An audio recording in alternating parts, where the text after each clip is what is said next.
नमोस्तु नमोस्तु नमो अरिहंताणं नमो सिद्धाणं नमो आयर्याणं नमो वज्रायाणं नमो लोवे सव्यसाहुणं वन्दे तु सव्यसिद्धे ध्रुवमचलमणो वमं गतिं पते वोचामि समय पाहुड मिणमो सुद केवली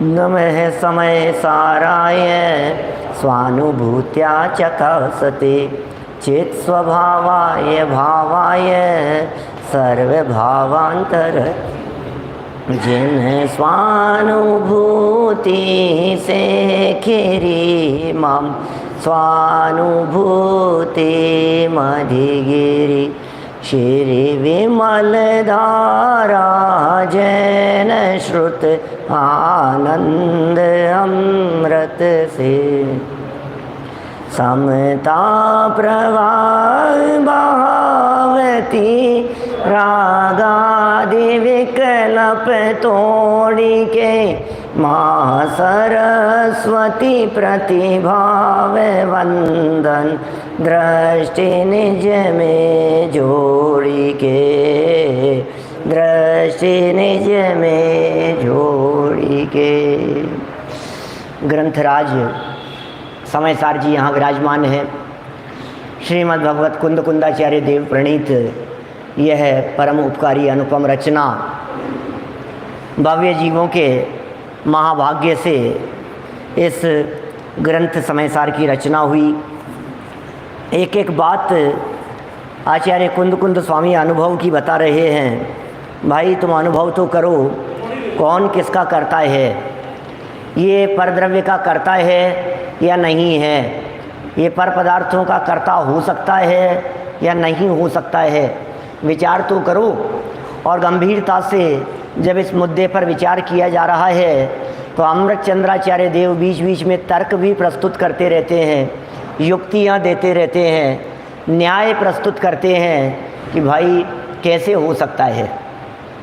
पीछे प्रकरण जो चल रहा था उसमें दूध से दही जमाने का गोरस की चर्चा की आप लोगों के बीच में, और ये कहा कि भाई एक द्रव्य दूसरे द्रव्य का कर्ता यदि होवे तो बताओ दही जमाने वाले ने उस दूध को दही बनने के लिए क्या किया। साहब जावन डाला था उसमें तो फिर दही जम गया।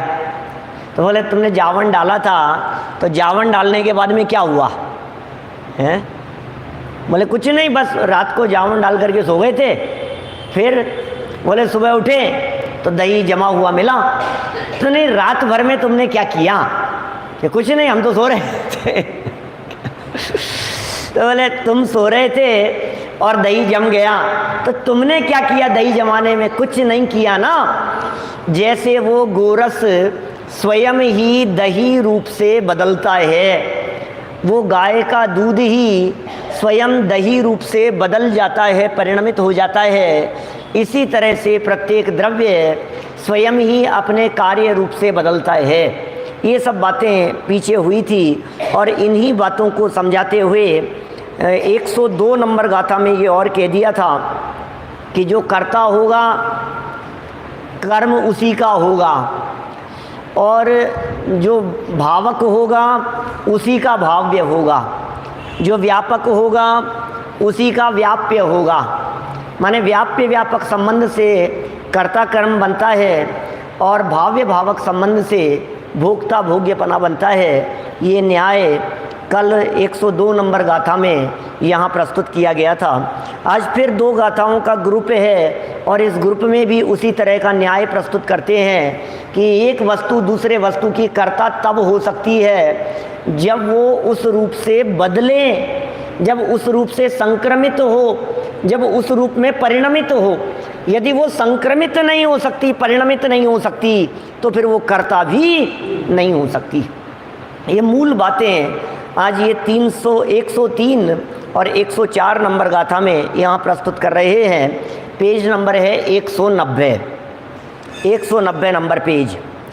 और गाथाओं की उत्थानिका देखिए 2 लाइन में, हरि गीत के ऊपर 2 लाइनें हैं। अब 103 व 104वीं गाथा में उसी बात को पुष्ट करते हुए कहते हैं, कौन सी? कि कोई अज्ञानी हो या ज्ञानी हो, परद्रव्य का कर्ता धर्ता नहीं है।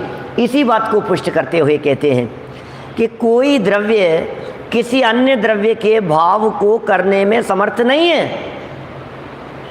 कोई द्रव्य किसी अन्य द्रव्य के भाव को करने में समर्थ नहीं है। गाथाओं का पद्यानुवाद तो पढ़ेंगे, पहले मूल गाथाएं बोल लेते हैं। ऊपर देखिए, जो जम्मि गुणे दव्ये सो अन्नम्मि दुण संकमदिह दव्ये सो अन्नम संकंतो कहतं परिणामये दवम दव्य गुणसयादा णकुणदीपो गलमयम्मिकमम्मि तम उभयमकुवन्तो तम्मिकां तस्य शोकता जब संक्रमण ना करे कोई द्रव्य पर गुण द्रव्य में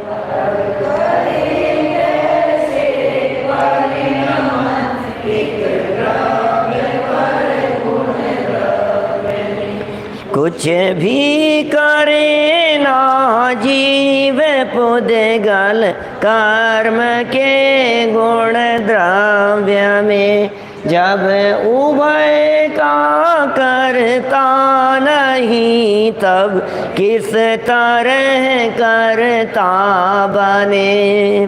क्या तर्क दे रहे हैं? तर्क है कुंद कुंदाचार्य देव के, सरल भाषा में कह रहे हैं बात को। जब संक्रमण ना करे, संक्रमण होना माने बदल जाना, संक्रमण माने एक का दूसरे रूप हो जाना, वो संक्रमण कहलाता है। संक्रमण, उत्कर्षण, अपकर्षण, ये कर्मों की 10 अवस्थाओं में कहे जाने वाले शब्द हैं। और हम सब जानते हैं कि मूल प्रकृतियों में संक्रमण नहीं होता। माने ज्ञानावर्णी कर्म कभी दर्शनावर्णी में नहीं बदलता, दर्शनावर्णी कभी मोहनी अंतराय में नहीं बदलता। तो इस तरह कोई कर्म किसी नहीं बदलता, माने संक्रमण नहीं होता। ठीक है ना? अभी उत्तर प्रकृतियों में संक्रमण हो जाता है, माने जैसे मति ज्ञानावरण है, ये श्रुति ज्ञानावरण में बदल जाता है। श्रुति ज्ञानावरण है, ये अवधि ज्ञानावरण में बदल जाता है। माने उत्तर प्रकृतियों में परस्पर में संक्रमण हो जाता है, क्योंकि वो वही जाति की हैं। अपनी जाति में तो बदलना हो सकता है, लेकिन दूसरे की जाति में बदलना नहीं हो सकता। तो दो द्रव्यों की चर्चा कर रहे हैं, दो द्रव्य के गुणों की चर्चा कर रहे हैं, और एक द्रव्य दूसरे द्रव्य रूप से बदल कैसे सकता है, एक गुण दूसरे गुण रूप से बदले कैसे, ये यहाँ तर्क है। जब संक्रमण ना करे कोई द्रव्य, किसमें? परगुण द्रव्य में। एक द्रव्य के गुण दूसरे द्रव्य के गुणों में नहीं बदल सकते। नमक का खारापन बूरे में नहीं आ सकता। शक्ल एक जैसी दिखती है, नमक जैसा दिख रहा है वैसा ही बूरा दिखाई दे रहा है। अब हमारे पास में मान लो सब्जी में नमक डालना था और नमक नहीं था और बूरा था, तो क्या करें? क्या मंत्र पढ़ें कि वो बूरा नमक रूप से बदल जाए? भैया कोई मंत्र, कोई तो होगा ऐसा जिस मंत्र से वो जो है उसका मिठासपन बदल करके खारापन हो जाए। ये कुछ नहीं हो सकता। एक द्रव्य दूसरे द्रव्य रूप से बदल ही नहीं सकता, क्योंकि उसमें बदलने की योग्यता ही नहीं है। कैसे करें? और कह रहे हैं तब करें कैसे परिणमन? जब वो बदल नहीं सकता तो परिणमन कैसे करें? एक द्रव्य दूसरे के द्रव्य और गुणों में।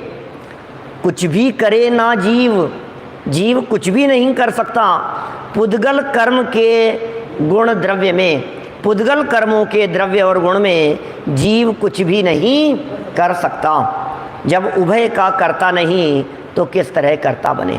माने पर के द्रव्य का भी करता नहीं है, पर के गुणों का भी करता नहीं है, तो करता कैसे बनेगा? देखिए ऐसा है, ये पुद्गल कर्म की चर्चा कर रहे हैं, ज्ञानावरण आदि कर्मों की बात कह रहे हैं। ज्ञानावरण, दर्शनावरण आदि जो कर्म हैं, उन कर्मों में आत्मा कुछ नहीं कर सकता है। ये महासिद्धांत है।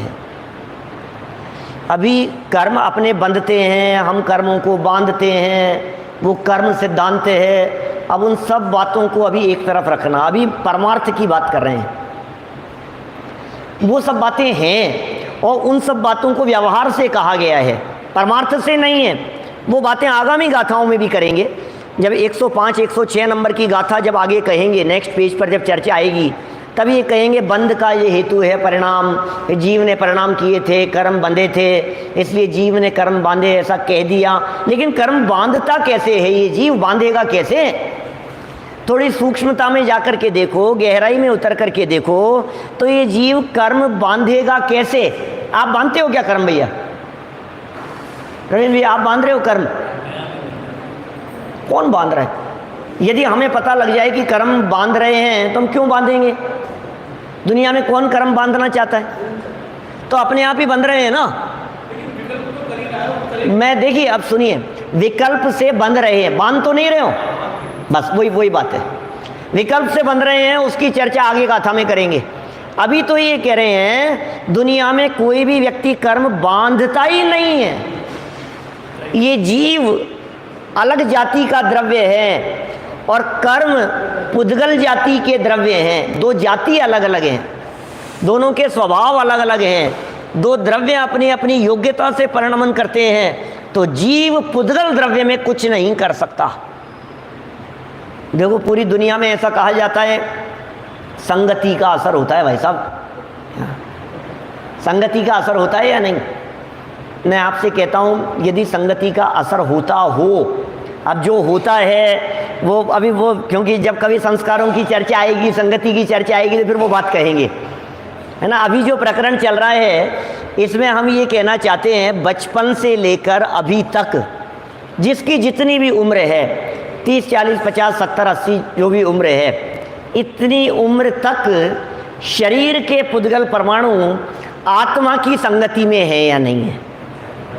क्या पिछले 40-50 साल से है ना, 60 प्लस हो गए प्रवीण जी, तो अभी ये 60 साल से ये शरीर के पुद्गल परमाणु आत्मा की संगति में है, तो कितने परमाणुओं में चेतनता आ गई होगी? एक में भी नहीं आई, 60 साल में भी नहीं आई। तो आत्मा का कोई प्रदेश जड़ की संगति करता हुआ जड़ हो गया होगा? ऐसा भी नहीं हो सकता। कैसी बात कर रहे हो आप? संगति में है 60 साल से, 80 साल से बाबूजी हैं, अति निकट। अच्छा, और अति निकट की बात करूं यदि मैं, तो अभी तो मैं शरीर की बात कर रहा हूं, 60 70 80 साल की बात कर रहा हूं। अभी द्रव्य कर्मों की बात करो, आत्मा के साथ में कितने पुराने द्रव्य कर्म मिलेंगे? बोलो कितने? अनादि? नहीं, अनादि वाले नहीं मिलेंगे।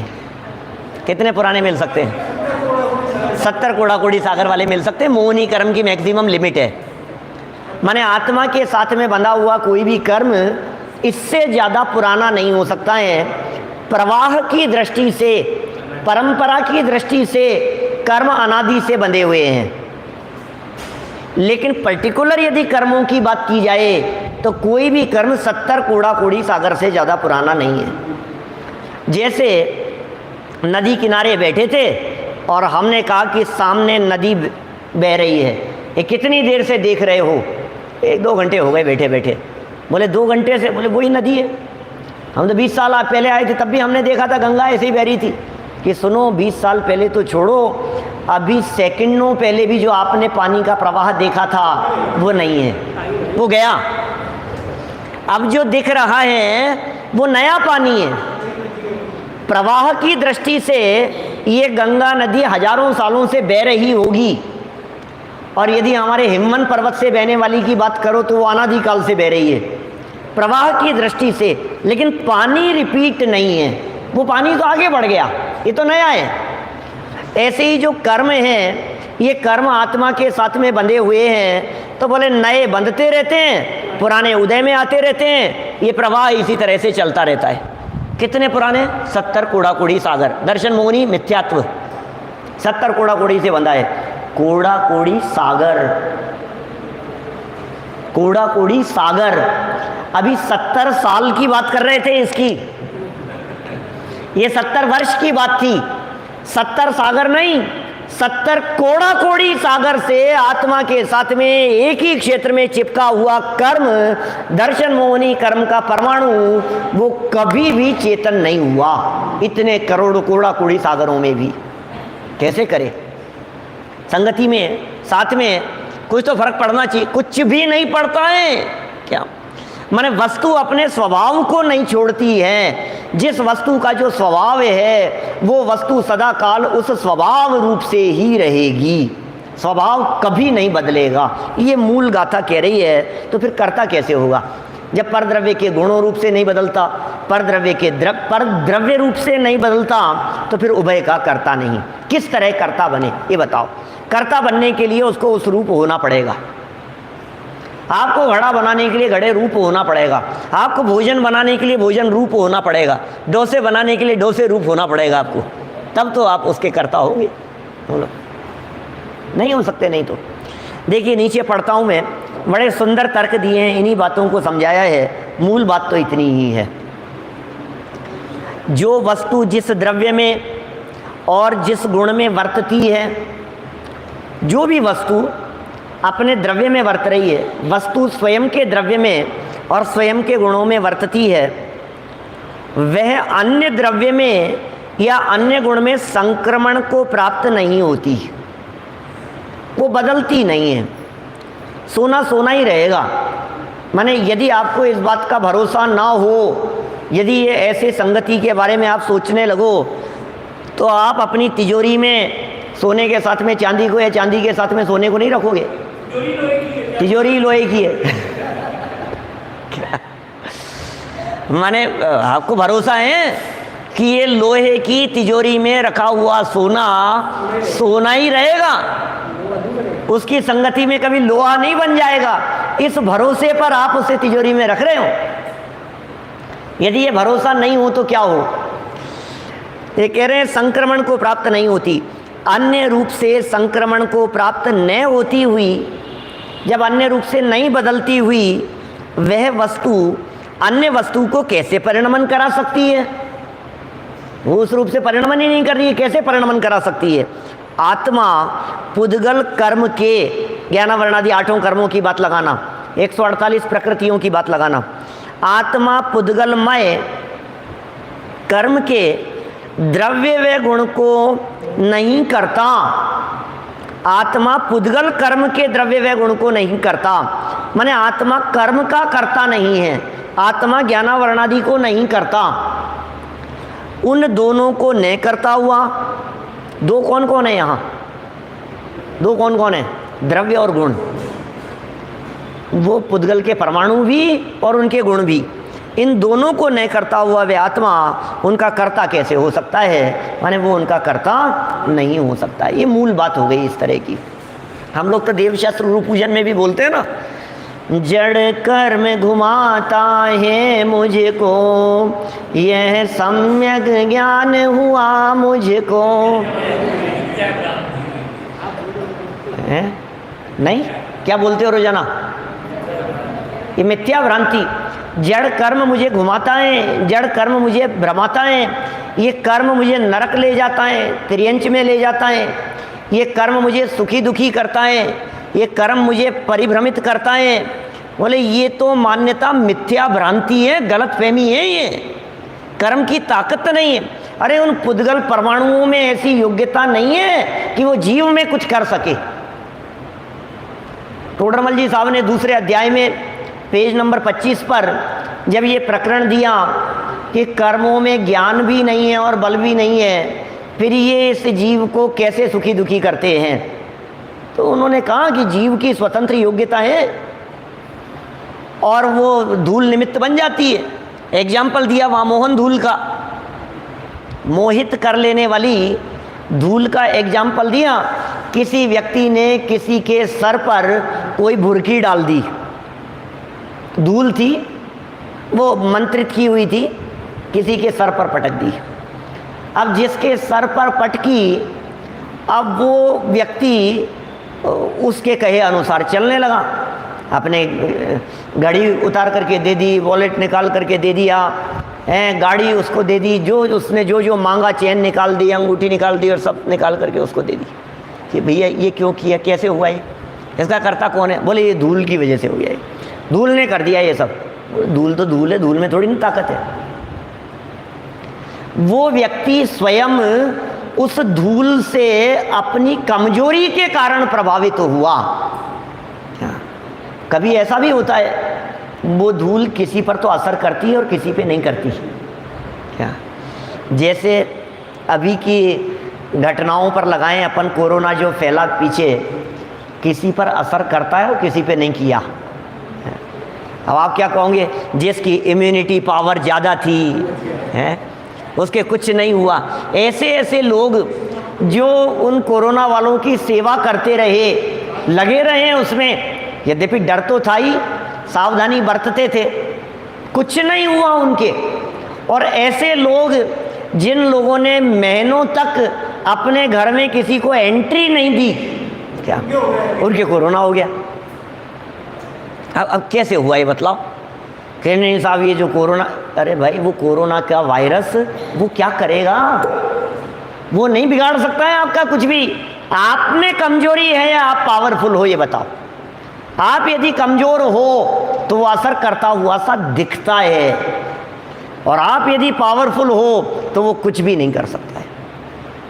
ऐसे ही यहाँ ये बात कह रहे हैं कर्म के संदर्भ में कि भैया ये कर्म घुमाता है, कर्म कर रहा है। कर्म कुछ नहीं कर रहा है, तो तेरी स्वयं की ऐसी योग्यता है।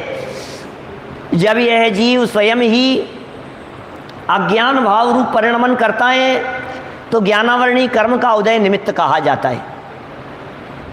जब ये जीव स्वयं अज्ञान रूप परिणमन कर रहा है, मंद ज्ञान रूप परिणमन कर रहा है, इसके ज्ञान की मंद रूप होने की योग्यता है, तो उस समय ज्ञानावरणी कर्म का उदय भी है बगल में।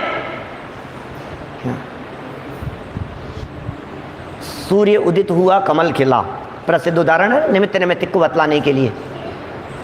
उधर से सूर्य उदित हुआ, इधर कमल खिल गया। सूर्य ने कमल में क्या किया?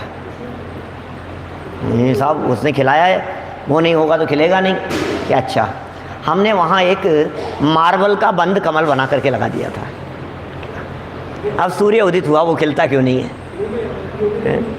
नहीं खिलेगा, क्यों? उसमें योग्यता ही नहीं है। अच्छा चलो कोई बात नहीं, क्यों नहीं खिल रहा है? क्योंकि आप ये कहोगे साहब वो तो मार्बल का है, कैसी बात कर रहे हो, मार्बल का कैसे होगा? चलो कोई बात नहीं। वो जो बंद कमल था ना, उस बंद कमल को वहाँ से गुजरने वाले किसी हाथी ने वहाँ से तोड़ा और तोड़ करके वहीं पटक दिया। क्या बंद था वो, और वहीं पटक दिया। अब सूर्योदय हुआ, अब नहीं खिलेगा, क्यों? हैं? जड़ खत्म हो गई उसकी। अरे सूर्य के उदित होने से कमल खिलता है ना, मार्बल वाला तो खिल ही नहीं सकता है, उसमें योग्यता है ही नहीं। जो असली कमल था, क्या अभी सूखा नहीं है, वो अभी फ्रेश है वो, और उसको बिना खिले यदि आप उसको सूंघेंगे तो कमल की खुशबू आएगी, जो भी उसमें उसकी जो सुगंध है वो आपको जरूर महसूस होगी। तो बोले जान होते हुए भी, जीवंतता होते हुए भी उसमें वो सॉफ्टनेस है, वो पत्ता अभी सूखा नहीं है, उसके बावजूद भी सूर्य की किरणें पड़ने पर भी वो कमल खिलता नहीं है, क्योंकि उसमें योग्यता नहीं है।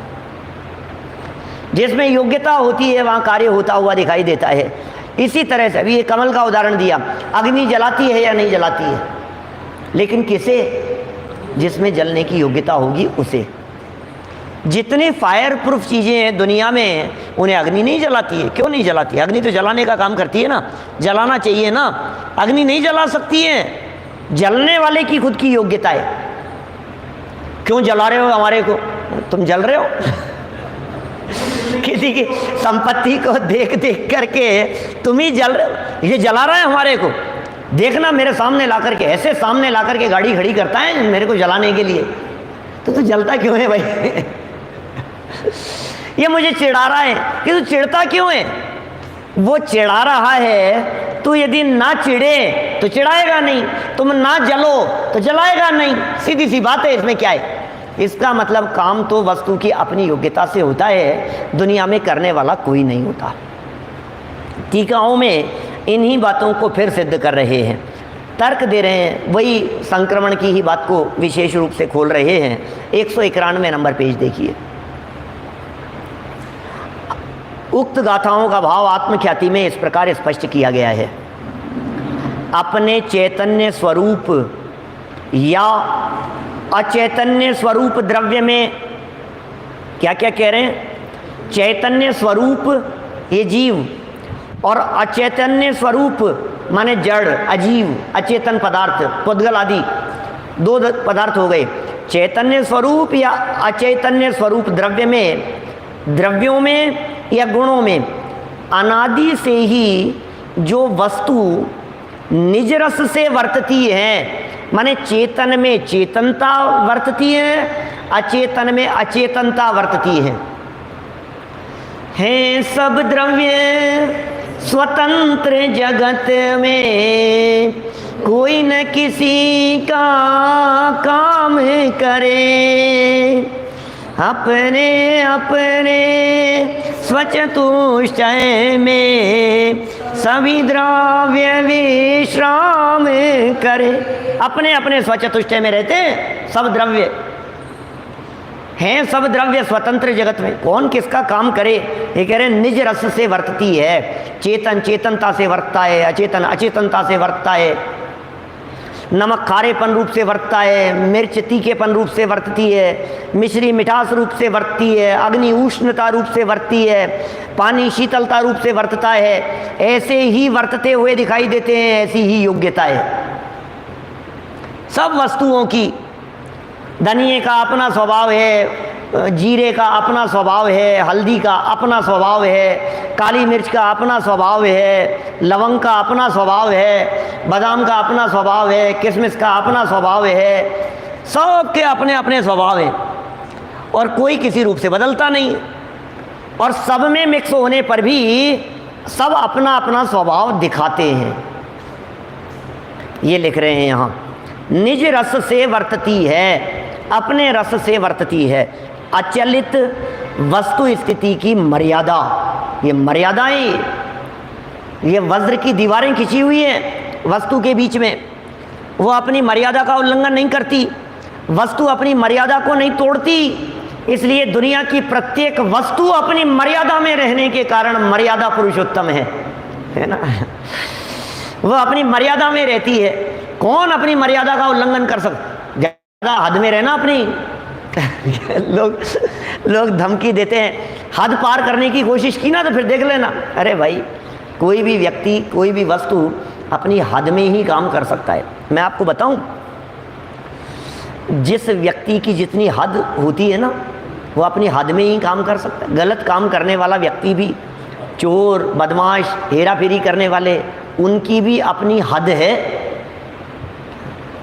करोड़ों रुपए इधर उधर हो गए किसी जगह से, और पुलिस वालों को शक था इधर उधर, उन्होंने अपने गुप्तचरों को बोला, तो कोई एक जेब कतरे को पकड़ करके लाया, तो पुलिस वाले ने कहा मैं जानता हूँ इसकी हैसियत नहीं है ये जेब काटने वाला तो है क्या, लेकिन ये वो काम नहीं कर सकता, ये इतना ही कर सकता है क्या।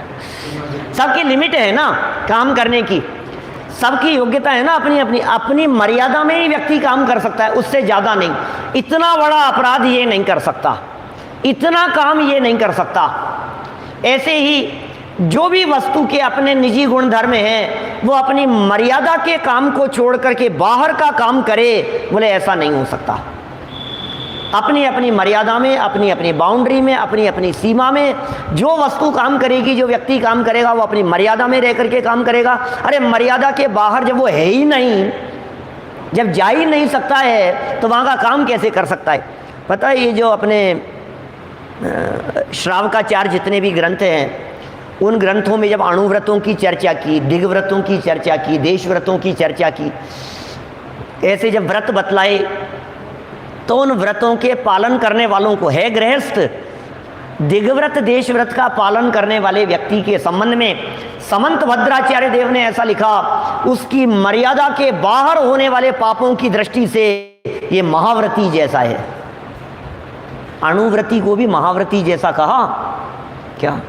ओ जी, अणुव्रती को भी महाव्रती जैसा कह दिया। क्या क्या मतलब, ऐसे कैसे महाव्रती हो जाएगा, अणुव्रती है। बोले सुनो, अणुव्रती का मतलब क्या है? हिंसा की सीमा है उसकी, झूठ बोलने की उसकी मर्यादा है, चोरी नहीं करता है, स्थूल चोरी नहीं करता है, सूक्ष्म हो सकती है। इसी तरह से कुशील परिग्रह की उसने मर्यादा ले ली है, परिमाण ले लिया है। लेकिन जिस बाउंड्री में वो रहता है उस बाउंड्री में ही तो हिंसा, झूठ, चोरी आदि होने की संभावना है।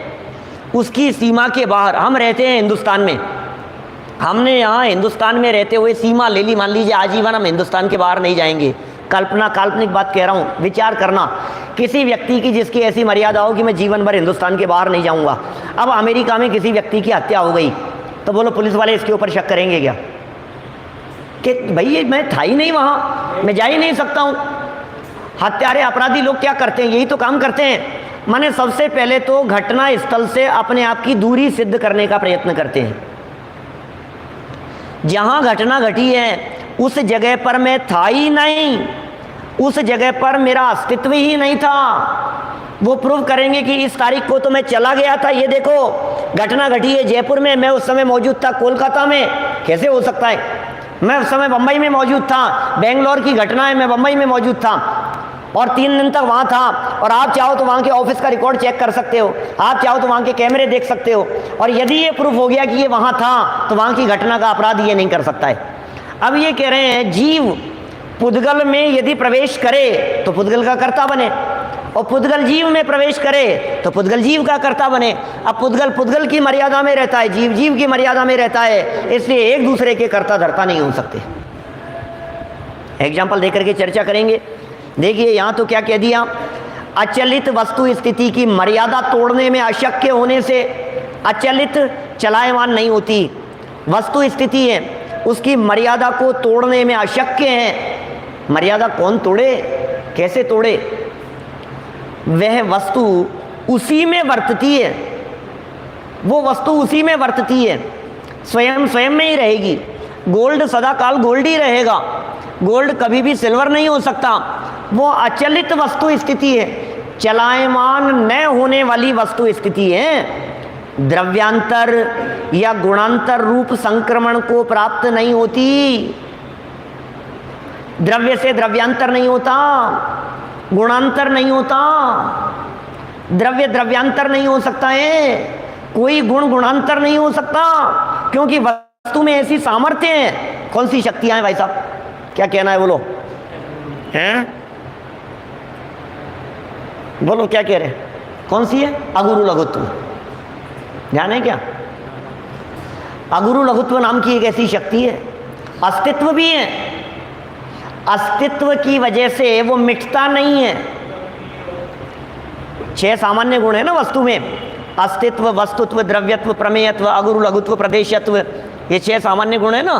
तो अस्तित्व नाम की शक्ति क्या काम कर रही है? इसे कोई मिटा नहीं सकता, इसके अस्तित्व को कोई चैलेंज नहीं कर सकता। वस्तुत्व कह रहा है अपना अपना ही काम करेगा, द्रव्यत्व कह रहा है बदलते हुए भी दूसरे रूप नहीं बदल जाएगा, प्रमेयत्व कह रहा है जाना तो जा सकता है, अगुरु लघुत्व ये कह रहा है एक द्रव्य कभी दूसरे द्रव्य रूप नहीं होता, एक गुण कभी दूसरे गुण रूप नहीं होता, द्रव्य में रहने वाले अनंत गुण बिखर कर अलग अलग नहीं हो जाते। ये वस्तु की मर्यादा है, ये वज्र का किला है, ऐसा वज्रमय किला है वस्तु का, वज्रमय ऐसा वस्तु का किला है, उसकी बाउंड्री है, अभेद्य किला है वो, उसे भेदा ही नहीं जा सकता है, ऐसी योग्यता सहित है। और भी नास्तित्व गुण भी कह सकते हैं, नास्तित्व शक्ति भी कह सकते हैं। और यदि हम कहें अभावों की दृष्टि से कहें तो अत्यंताभाव है, अत्यंताभाव रूप वज्र की दीवार है, तो एक दूसरे में नहीं हो सकता, गुण संक्रमण नहीं, संक्रमण को प्राप्त नहीं होती। तीसरी लाइन देखिए इसी पैराग्राफ की, इस प्रकार द्रव्यांतर या गुणांतर रूप संक्रमण को प्राप्त न होती हुई, द्रव्यांतर न होती हुई, गुणांतर न होती हुई, द्रव्यांतर और गुणांतर माने क्या होता है अरुण जी? मैं तो द्रव्यांतर माने ये द्रव्य, ये दूसरे द्रव्य, ये द्रव्यांतर। गुणांतर रूप न होती हुई वह वस्तु अन्य वस्तु को कैसे परिणमित करा सकती है? वो वस्तु दूसरे वस्तु को कैसे परिणमित कराएगी? इसलिए यह सुनिश्चित है कि प्रभाव किसी के द्वारा नहीं किया जा सकता, कोई किसी के द्वारा नहीं कर सकता। यद्यपि ये बात अलग है कि आप लोग ये कहते हो ये मुझे गुस्सा दिला रहा है, इसने मुझे गुस्सा दिला दिया, मैं तो शांत बैठा था चुपचाप, ये आकर के छेड़ रहा था मेरे को, इसी ने परेशान कर दिया मेरे को, तो किसी दूसरे के परेशान करने से परेशान हुआ हूं। ये मुझे अंगूठा दिखा रहा था, ऐसे ऐसे चिढ़ा रहा था, अब ये चिढ़ा रहा था, अब इसको मना करो ना इसको कि भाई उसका अंगूठा वो जो कर रहा है वो कर रहा है, तो तू देखता क्यों है, तो परेशान क्यों हो रहा है। माने तुम स्वयं ही उस रूप से हो रहे हो, ये सुनिश्चित है कि प्रभाव किसी के द्वारा नहीं किया जा सकता। देखिए नेक्स्ट पैराग्राफ में एग्जाम्पल देकर के बात को बतला रहे हैं, उदाहरण दे रहे हैं, और उदाहरण तो एक ही है, कितने पिछली गाथाओं से हैं, बार बार में मिट्टी घड़ा कुम्हार यही चर्चा चल रही है। जिस प्रकार मिट्टीमय घट माने मिट्टी के घड़े की चर्चा चल रही है, मिट्टीमय घट रूपी कर्म, मिट्टीमय घट रूपी कार्य, घड़ा बनने रूपी कार्य मिट्टी रूपी द्रव्य में और मिट्टी के गुणों में निज रस से ही वर्तता है। बराबर, जब घड़ा बना तो वो घड़ा मिट्टी द्रव्य में वर्त रहा है और मिट्टी के गुणों में व्याप्त हो रहा है। माने घड़े में वही मिट्टी का द्रव्य है, घड़े में वही मिट्टी के गुण, वही सब मौजूद है। अरे जो मिट्टी की सुगंध है, क्या सावन की बरसात में मिट्टी में पड़ने वाली जो सुगंध है, वही सुगंध आपको वो नए घड़े में वही मिट्टी की सुगंध आएगी। कुम्हार जहाँ घड़े बना रहा है, वहाँ जहाँ मिट्टी है और वहाँ जो मिट्टी की जैसी सुगंध है, वही गुण, वही सुगंध, वही बातें आपको इस घर में लाए हुए घड़े में भरे हुए, यहाँ तक कि पानी में भी वही सुगंध आती है। उसमें कुम्हार अपने द्रव्य को या अपने गुणों को डालता या मिलाता नहीं है। कुम्हार ने अपने आप को कितना मिला दिया उसमें, कुम्हार ने घड़े में मिला दिया, कुम्हार घड़े में मिल गया, अपने गुणों को मिला दिया। कुम्हार की जो सरलता है वो घड़े में आ जाएगी, कुम्हार की जो ईमानदारी है वो घड़े में मिलेगी, कुम्हार की जो सज्जनता है वो घड़े में मिलेगी कि नहीं। कुम्हार अपने गुण धर्मों को कैसे मिला सकता है, नहीं मिलाता। क्योंकि किसी वस्तु का द्रव्यांतर या गुणांतर रूप में संक्रमण होने का, किसी भी वस्तु का, दो वाक्यों को थोड़ा धीरे पढ़ो, धैर्य से पढ़ो तो बात समझ में आती है, नहीं तो लगता है यार ये क्या भाषा है, ये तो वकीलों जैसी भाषा है ना, कल कही थी, न्याय की भाषा है। क्योंकि तीसरी लाइन से देखिए, क्योंकि किसी वस्तु का द्रव्यांतर, क्योंकि किसी वस्तु का द्रव्यांतर, क्योंकि किसी वस्तु का गुणांतर रूप में संक्रमण होने का वस्तु स्थिति से ही निषेध है। वस्तु स्थिति निषेध करती है, यह असंभव है, इट इज इम्पॉसिबल, हो ही नहीं सकता, ये संभव ही नहीं है। ऐसा कैसे हो सकता है कि मैं यहाँ बैठा रहूं और अहमदाबाद में होने वाले यहाँ का काम कैसे कर सकता है, ऐसा नहीं हो सकता। इस कारण द्रव्यांतर रूप में संक्रमण प्राप्त किए बिना, अब जब उसमें बदला ही नहीं, जब संक्रमण हुआ ही नहीं, इसके बिना अन्य वस्तु को परिणमित करना अशक्य होने से, अन्य वस्तु को परिणमित करना अशक्य होने से अपने द्रव्य और गुण दोनों को उस घट रूपी कार्य में न डालता हुआ वह कुम्हार अपने द्रव्य को भी नहीं डालता घड़े में, अपने गुणों को भी नहीं डालता घड़े में, अपने द्रव्य और गुण दोनों को उस घट रूपी कार्य में न डालता हुआ वह कुम्हार परमार्थ से उसका कर्ता प्रतिभासित नहीं होता। कुम्हार ने क्या किया घड़े में अपना कुछ डाला क्या, कि साहब हाथ डाला था उसमें, बन रहा था ना, मिट्टी थी, मिट्टी का ऐसे वो था पिंड, मिट्टी के उस पिंड में ऐसे उसने अंगूठा डाला पहले अंदर हाथ, फिर क्या हुआ, ऐसे धीरे धीरे उसको शेप देता रहा, बनते हुए देखे होंगे, गूगल पे देखना नहीं तो अब हाथ डाला, फिर अंदर क्या कर रहा है, दूसरा हाथ अंदर डाल रहा है, एक हाथ बाहर है, उसको शेप दे रहा है। तो उसने घड़े में हाथ डाला कि नहीं, कह रहे हैं नहीं डालता हुआ, कह रहे हैं यहाँ तो। द्रव्य और गुण दोनों को उस घट रूपी कार्य में न डालता हुआ, घड़े में न डालता हुआ, वह कुमार परमार्थ से उसका कर्ता प्रतिभासित नहीं होता। हर्षवर्धन जी साहब, वो उसका कर्ता नहीं होता, वो कर्ता प्रतिभासित नहीं होता, वो उसमें हाथ डालता ही। अच्छा चलो अब ऐसा देखो,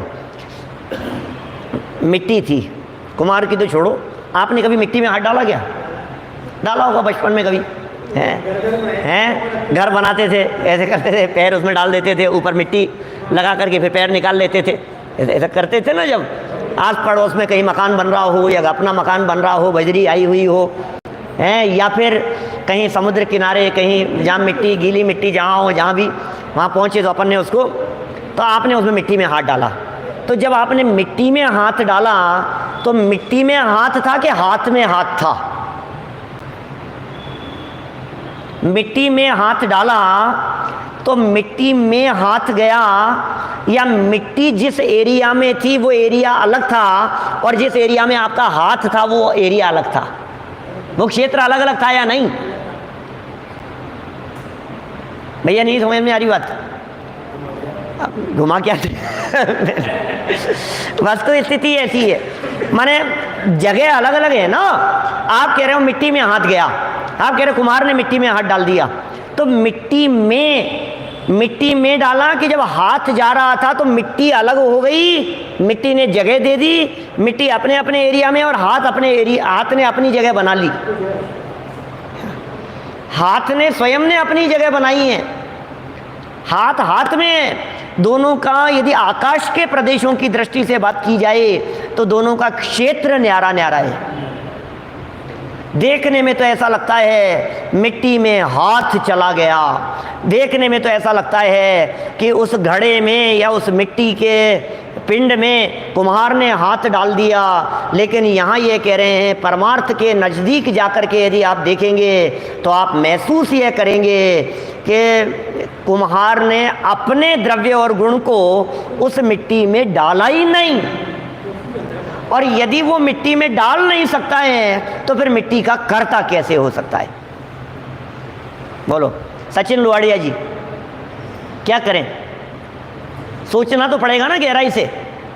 उसकी अपनी जगह है भाई साहब, घड़ा घड़े में है, पानी पानी में है, घड़े में पानी कहाँ है? अच्छा चलिए, सोने चांदी के तो कितना बार बार मैं अपन उदाहरण देते रहते हैं। सोने में चांदी मिला दी तो चांदी का परमाणु चांदी के परमाणु की जगह, सोने का परमाणु सोने के परमाणु की जगह, एक दूसरे में मिले हुए होने पर भी मिलते ही नहीं है। अरे ये क्या करते हैं, न्यारिया कहते हैं इनको, क्या कहते हैं, जहाँ सुनार वगैरह जहाँ काम करते हैं, जहाँ बनाते हैं, वहाँ के पानी तक को नहीं फेंकते, वो पानी में भी गोल्ड है क्या? नालियाँ साफ करते, उसमें से गोल्ड निकाल लेते हैं वो, आप नहीं निकाल सकते। आपकी जो सोने की चेन पहन रखी है ना आपने, क्या ये रोजाना घिस रही है नहाते समय, आपको पता नहीं है क्या? हल्की हो जाती है वो, ऐसे नहीं घिस रही है जैसे आप किसी समझ रहे हो, लेकिन 10-5 साल में उसमें फ़र्क पड़ेगा क्या? वो घिस जाएगी, उसकी शाइनिंग ऊपर से चले गई, वो कैसे घिस गई? वजन में फ़र्क पड़ जाएगा, रत्ती पर पड़ेगा, बहुत बहुत चूड़ियों में अच्छा पड़ जाता है। काम करते करते वो घिसती है वो चीज़, बर्तन घिस जाते हैं, कपड़े घिस जाते हैं, है ना? तो टायर नहीं घिसते हैं बोलो आपके गाड़ी के? आपकी जो गाड़ी के व्हील हैं, ये व्हील बदलवाने पड़ते हैं ना साल 2 साल में, घिस गए ये तो फिर नए आएंगे, और आपको पता नहीं लग रहा है कब कौन से दिन घिसे हो, पता ही नहीं लग रहा है। रोज घिस रहे हैं, लेकिन 10-20 हज़ार किलोमीटर चलने पर, 10-15 हज़ार जितने भी किलोमीटर के आसपास, 40-50 हज़ार किलोमीटर चलने पर वो टायर घिस गए। वो व्हील बैलेंसिंग यदि बराबर नहीं हो ना तो वो कह देता है आपको सर्विसिंग वाला, भाई साहब व्हील बैलेंसिंग की ज़रूरत नहीं, तो टायर खा रही है गाड़ी, क्या टायर ख़त्म हो जाएगा, ये गाड़ी खा रही है, ये चला जाएगा, ये क्या है ये चक्कर? कौन खा रहा है, कैसे खा रहा है, कैसे घिस रहा है, अपने को पता ही नहीं है। चलिए सिद्धांत की बात को पूरी करते हैं। उदाहरण हो गया यहाँ, सिद्धांत देखिए नीचे वापस, इसी बात को पुनः सिद्धांत प्रकटित करते हैं, अंतिम पैराग्राफ इसका। इसी प्रकार पुद्गलमय ज्ञानावरणादि कर्म, सवाल तो कर्मों का चल रहा है। पुद्गल में ज्ञानावरणादि कर्म माने कार्य, पुद्गल द्रव्य में और पुद्गल के गुणों में। ज्ञानावरणादि कर्म जो कि पुद्गल में था वो पुद्गल द्रव्य में और पुद्गल के गुणों में निज रस से ही वर्तते हैं, माने कर्म कर्म रूपी रहते हैं, ये कहना चाह रहे हैं। पुद्गल पुद्गल रूपी रहता है। और अभी तो ये मॉडर्न साइंस भी ये बात कहती है, इलेक्ट्रॉन प्रोटॉन न्यूट्रॉन की बात करती है, बोले जिसमें जितने हैं ना वो उसको परमाणु परमाणु करके बिखेर दो, उसके बावजूद भी उसमें उतने ही है। क्या अभी इतना समय नहीं है, नहीं तो मैं आपको एग्जाम्पल दे करके बात बतलाता विस्तार से। माने उसके जो तत्व हैं, मूल तत्व, वो मूल तत्व उतने ही रहेंगे। पावर है, एनर्जी है, ये नष्ट भी नहीं होती है और कन्वर्ट भी नहीं होती है कहीं और, ऐसा कह रहे हैं, साइंस भी बोल रही है ये बात। वस्तु का मूल तत्व बदला नहीं जा सकता है। तो निज रस में ही वर्तते हैं। कौन? पुद्गल के परमाणु, वो कर्म अपने में ही रहते हैं। उसमें आत्मा अपने द्रव्य को या अपने गुणों को वास्तव में डालता या मिलाता नहीं है। आत्मा कर्म में नहीं मिलता, कर्म आत्मा में नहीं मिलते। आत्मा अपने गुणों को कर्मों में नहीं डाल सकता। माने साइंस कितना भी डेवलपमेंट क्यों नहीं कर लेवे, कितनी भी तरक्की क्यों नहीं कर लेवे, लेकिन वो किसी जड़ पदार्थ में चेतनता नहीं डाल सकती। ये साहब आजकल तो बहुत डेवलप हो गई है साइंस, क्लोन बना लेते हैं। रोबोट तो पुद्गली है, रोबोट में तो चेतनता तो नहीं है। रोबोट तो कंप्यूटराइज्ड है ना, वो तो सब, वो तो कंप्यूटराइज्ड है, लेकिन क्लोन बना लिए, डुप्लीकेट वैसा का वैसे ही दिख रहा है, वही वैसा ही व्यक्ति है। तो वो नया व्यक्ति है, नया जीव है, उसमें अलग है, वो आपने नहीं बनाया है। बहुत इस तरह की टेक्नोलॉजी के आधार पे काम कर रहे हैं, लेकिन उसके बावजूद भी पुद्गल के परमाणु को चेतन नहीं बनाया जा सकता और चेतन को अचेतन नहीं बनाया जा सकता है, क्योंकि किसी वस्तु का द्रव्यांतर या गुणांतर रूप में संक्रमण होना अशक्य है।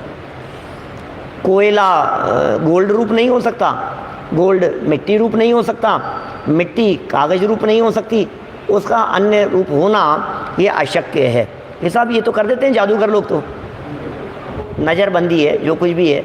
और यदि कदाचित हो भी जाए, सुनना ध्यान से तोलिया जी साहब, कदाचित हो भी जाए तो भी जिनवाणी माँ ये कहेगी कि पुद्गल पुद्गल ही रहा। क्या कदाचित यदि आप ये कह दो नहीं साहब हो गया था साहब, हमने देखा था ऐसा, हमने देखा था साहब नागिन थी और लड़की बन गई क्या हमने देखा था, बिल्कुल हमारी आंखों के सामने ऐसा होते हुए देखा।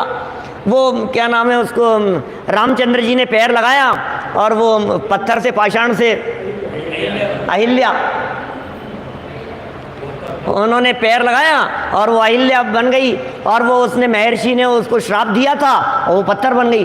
तो देखा है हमने, ऐसा ऐसा हो जाता है, ऐसा होता है। जो जैसा है वो वैसा ही रहेगा, पुद्गल पुद्गल ही रहेगा, चेतन चेतन ही रहेगा, उसमें तो परिवर्तन नहीं हो सकता।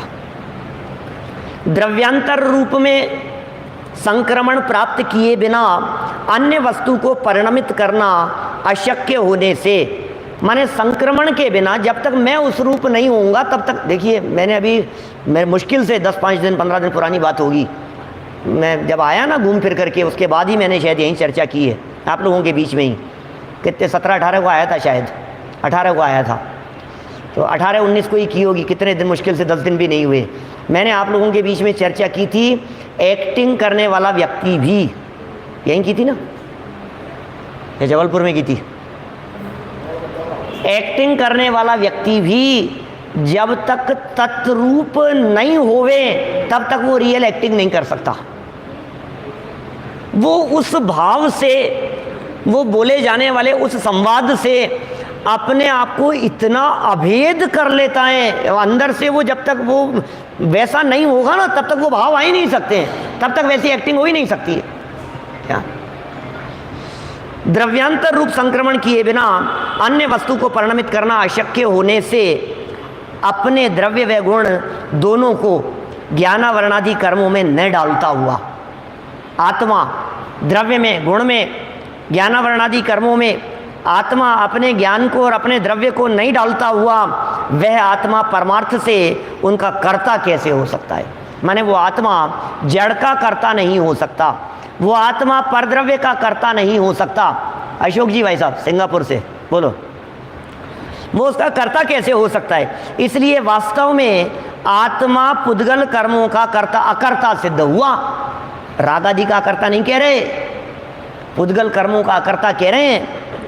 इस प्रकार इन गाथाओं में यही स्पष्ट किया गया है कि जब एक द्रव्य दूसरे द्रव्य में संक्रमित ही नहीं होता, जब एक द्रव्य दूसरे द्रव्य में बदलता ही नहीं है, परिणमित ही नहीं होता, तो उसमें वह कर भी क्या सकता है?